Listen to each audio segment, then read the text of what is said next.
जहां मध्य प्रदेश में 6 महीने के भीतर उपचुनाव होंगे। सांसद बनने के बाद ज्योतिरादित्य सिंधिया की राज्यसभा सीट खाली हो गई है।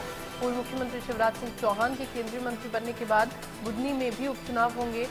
अमरवाड़ा से कमलेश शाह के स्थिति के बाद उपचुनाव के आसार हैं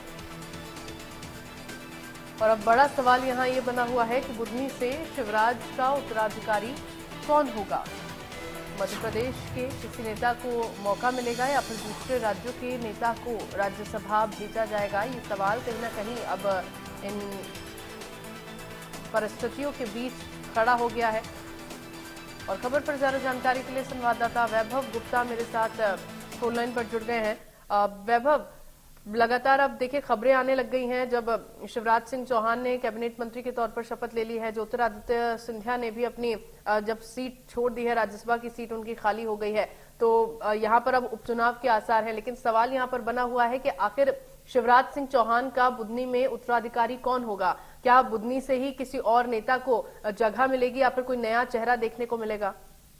बिल्कुल एक बड़ा सवाल है, क्योंकि कल शिवराज सिंह चौहान ने मंत्री पद की शपथ ली है। मोदी कैबिनेट में वो शामिल होंगे। जल्द ही पोर्टफोलियो उनको क्या मिलेगा इस बात की भी घोषणा हो जाएगी। लेकिन अब चूंकि वो विधानसभा चुनाव भी लड़े थे, बुधनी से विधानसभा चुनाव वो जीते भी थे और अब उनको बुधनी से इस्तीफा देना होगा। तो बुधनी से अब कौन जी वहां से बीजेपी किस पर अब मोहर लगाती देखने वाली बात है। उनके जो बेटे जो है कार्तिकेय चौहान, वो भी चुनावी मैदान में है, तैयारियां कर रहे हैं। तो क्या अगर बीजेपी कार्तिकेय को टिकट देती है तो फिर परिवारवाद का आरोप लगा। इसके साथ ही रमाकांत भार्गव जिन्होंने सीट खाली की थी पहले, तो उनका नाम भी चर्चाओं में है। इसके साथ ही अमरवाड़ा की बात करें, अमरवाड़ा से जो कमलेश शाह थे वो कुछ समय पहले ही बीजेपी में आए थे, लेकिन उन्होंने भी इस्तीफा दे दिया, तो उनकी सीट पर भी उपचुनाव होना है। ज्योतिरादित्य सिंधिया की बात की जाए, वो राज्यसभा कोटे से मोदी कैबिनेट में शामिल हुए थे, क्योंकि वो लोकसभा चुनाव लड़ चुके हैं, जीत चुके हैं, मोदी कैबिनेट में शामिल हो चुके हैं। तो एक राज्यसभा की सीट भी मध्य प्रदेश से खाली हुई है। तो ऐसा माना जा रहा है कि अगले 6 महीने में मध्य प्रदेश की जो दोनों जो सीटें हैं विधानसभा की, वहां पर चुनाव संभव है।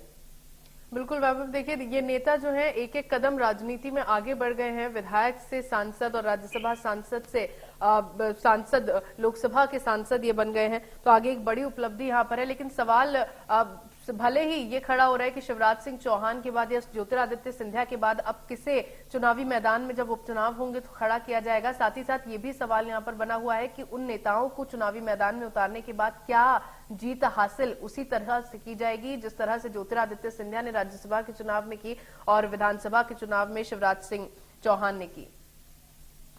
लोकसभा के चुनाव से पहले हमको विधानसभा के चुनाव की बात करनी पड़ेगी, क्योंकि विधानसभा में 2 उपचुनाव होने हैं। जिस तरीके से कमलेश शाह अमरवाड़ा से जिन्होंने इस्तीफा दिया बीजेपी में शामिल हुए, जिस तरीके से इस बार हमने लोकसभा के चुनाव देखे, नकुल नाथ को हार मिली है। जो बीजेपी के प्रत्याशी थे बंटी साहू, वो कहीं ना कहीं इनको जीत मिली है। तो अमरवाड़ा क्षेत्र से बड़ी संख्या में बीजेपी के जो कार्यकर्ता है और जो वोटर्स हैं, उन्होंने बीजेपी के लिए मतदान किया है। तो कमलेश शाह की जो भूमिका है वो बहुत ज्यादा महत्वपूर्ण हो जाती है। और चूंकि आदिवासी वर्ग से आते हैं कमलेश शाह, तो ऐसा माना जा रहा है कि किसी आदिवासी को ही या फिर कमलेश शाह को ही बीजेपी यहाँ से अपना टिकट दे सकती है। इसके साथ ही हम बुधनी की बात करें तो बुधनी से कई सारे जो नेता है वो चुनावी मैदान में है। चूंकि शिवराज सिंह चौहान के भी सभी खास भी हैं। जिस तरीके से मैंने पहले भी कहा कि अगर कार्तिकेय चूंकि वहां से चुनावी तैयारी कर रहे हैं, शिवराज सिंह चौहान का जो पिछला विधानसभा चुनाव था वो उनका जो पूरा कैंपेन की हम बात करें तो कार्तिकेय ने ही वहां पर पूरा कैंपेन करा था, क्योंकि शिवराज सिंह चौहान के कंधों पर पूरे प्रदेश की जिम्मेदारी थी।